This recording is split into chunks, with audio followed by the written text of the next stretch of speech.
Family Feud host Steve Harvey has slammed his cue cards on the desk. A contestant on the game show was forced to apologize for their NSFW answer. On a recent episode of Family Feud, two contestants came up to the podium to answer a question. Steve, 66, asked them, "Name something Mrs. Claus wants for Christmas that can't be made by the elves."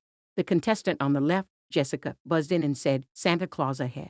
Jessica didn't want to say the actual word for what she was thinking, so she just said, "The stuff." The stuff. Steve gave her wide eyes, slammed down his cue cards and said, "What were you thinking saying that with Miss Diane up here?" Diane was an elderly contestant who went up against Jessica. "Do you see what she's saying with Miss Diane standing right here?" "I'm not saying this," Steve told the producers. "I quote him sorry." Jessica apologized, saying, "I'm sorry. I'm sorry," over and over again. When she turned her apology to Diane, she said that she forgave Jessica. Steve explained that Jessica was a little young, so that's why she gave that naughty answer. He then turned toward the screen to see if Jessica's answer was up there. Santa's South Pole was on the board and was the #1 answer. After Jessica said she would play and went back to her spot at the desk, Steve walked up to her. "Don't look at me," she told the host. "What's wrong with you?" In front of Miss Diane, Steve said, "I know your mama raised you better than that." She hosted. This isn't the first time Steve has been dramatic with his cue cards. In November, fans thought the host almost called it quits over a contestant's answer. "What's something people run across their lips?" he asked the contestants. Contestant Jim confidently guessed a more literal interpretation and said, "Gravy." Steve sat down on the podium and laughed because he was sure that answer would not be on the board.